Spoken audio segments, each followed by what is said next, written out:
Ibadah haji merupakan rukun Islam kelima. Ibadah yang waktunya setahun sekali harus dilakukan sesuai dengan tata cara yang disyariatkan di dalam Islam. Tujuannya agar pelaksanaan haji dapat bernilai ibadah dan diterima Allah Subhanahu wa Ta'ala. Berikut ini adalah tata cara pelaksanaan ibadah haji lengkap yang dirangkum oleh Tawaf TV. Tata cara berhaji dimulai dengan membaca niat dan memakai pakaian ihram di titik mikat yang telah ditentukan. Di titik mikat, para jamaah melakukan persiapan kegiatannya mulai dari mandi, mengenakan pakaian ihram, berwudu dan mengerjakan sholat sunnah ihram 2 rakaat. Setelah itu niat mengerjakan ibadah haji dengan membaca bacaan niat berhaji.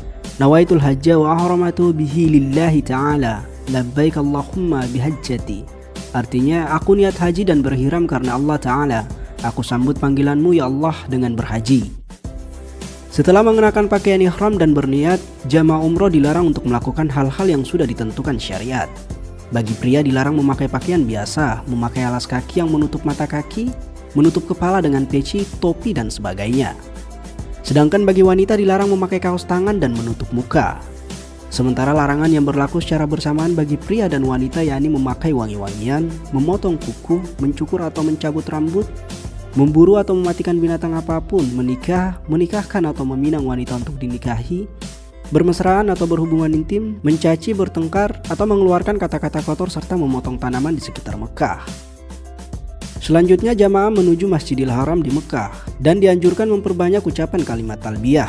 Adapun bacaannya yaitu labbaik Allahumma labbaik, labbaik la syarika labbaik, innal hamda wan ni'mata laka wal mulk la syarika lak. Yang berarti, aku penuhi panggilanmu ya Allah, aku penuhi panggilanmu, tidak ada sekutu bagimu. Aku penuhi panggilanmu, sesungguhnya segala puji, nikmat dan kerajaan bagimu. Tidak ada sekutu bagimu. Langkah berikutnya dalam pelaksanaan ibadah haji adalah wukuf di Padang Arafah pada tanggal 9 Zulhijjah. Wukuf dimulai setelah matahari tergelincir sampai terbit fajar pada hari nahar atau hari menyembelih kurban, tepatnya tanggal 10 Zulhijjah.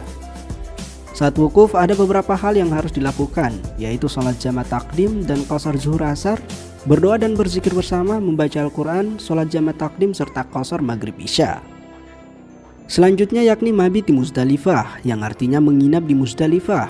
Kegiatan ini dilakukan cukup dengan hadir sejenak di antara tengah malam sampai waktu terbit fajar pada tanggal 10 Zulhijjah. Dalam kegiatan ini jamaah diwajibkan mengambil batu kerikil sejumlah 49 butir atau 70 butir, tergantung berapa malam jamaah akan berada di Mina nantinya. Tahap selanjutnya dari pelaksanaan ibadah haji yakni jumrah Aqobah atau lempar jumroh. Lempar jumroh dilakukan di Bukit Aqobah pada tengah malam tanggal 10 Zulhijjah bertepatan dengan malam Idul Adha menggunakan 7 butir kerikil.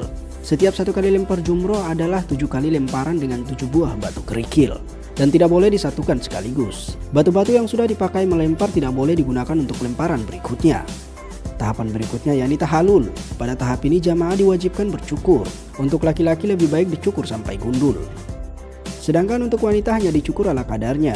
Setelah tahalul, boleh memakai pakaian biasa dan melakukan semua perbuatan yang dilarang selama ihram. Tahapan selanjutnya yaitu tawaf ifadah. Sebelum masuk Masjidil Haram, jamaah dianjurkan berwudu terlebih dahulu. Jamaah boleh masuk Masjidil Haram lewat pintu mana saja. Tapi dianjurkan mengikuti contoh Rasulullah Shallallahu Alaihi Wasallam yang masuk melalui pintu Babus Salam atau Bani Syaibah. Saat masuk Masjidil Haram disarankan untuk mengucapkan doa. Bismillah wassalatu wassalamu ala Rasulillah, Allahumma ftahli abwaba rahmatika. Artinya dengan nama Allah, salawat dan salam untuk Rasulullah, ya Allah bukakanlah untukku pintu-pintu rahmatmu. Setelah itu turun dan terus menuju tempat tawaf. Jamaah mulai tawaf dari garis lurus tepatnya di area dekat Hajar Aswad yang terletak di antara pintu Ka'bah dan tanda lampu hijau di lantai atas Masjidil Haram. Dalam pelaksanaan tawaf pada putaran 1-3 jamaah pria dianjurkan untuk lari-lari kecil. Sedangkan pada putaran 4-7 jamaah dianjurkan dengan jalan biasa. Sementara untuk wanita tidak ada lari-lari kecil saat melakukan tawaf. Sepanjang tawaf membaca doa saat berada di antara Rukun Yamani dan Hajar Aswad. Doa saat tawaf yang selalu dibacakan oleh Rasulullah SAW adalah doa sapu jagat, yaitu Rabbana atina fid dunya hasanah wa fil akhirati hasanah wa qina adzabannar. Artinya, ya Tuhan kami, berilah kami kebaikan di dunia dan kebaikan di akhirat, dan peliharalah kami dari siksa api neraka. Sesudah tawaf, tahap selanjutnya yakni sa'i yang dimulai dari Safa ke Marwah. Sa'i dilakukan dengan 1 kali perjalanan dengan urutan dari Safa ke Marwah 1, Marwah ke Safa 2, dan seterusnya sa'i berakhir di Marwah. Sa'i dikerjakan dengan cara berjalan, tapi pada batas di antara dua lampu hijau, jamaah dianjurkan berlari-lari kecil. Sa'i merupakan penghargaan Allah Subhanahu wa Ta'ala kepada istri Nabi Ibrahim dalam rangka mencari air untuk minum putra beliau yaitu Nabi Ismail alaihi salam. Tahapan selanjutnya bagi jamaah haji yaitu melakukan lempar 3 jumroh dan mabit di Mina pada hari tasyrik. Jamaah diwajibkan melempar jamarat untuk 3 tiang secara berurutan yaitu mulai dari tiang jamarat kecil, tengah, dan besar. Masing-masing tiang dilempar dengan 7 batu. Yang terakhir yaitu tawaf wada. Tawaf wada merupakan tawaf perpisahan setelah menyelesaikan seluruh ritual haji untuk meninggalkan Mekah dan kembali ke negaranya masing-masing.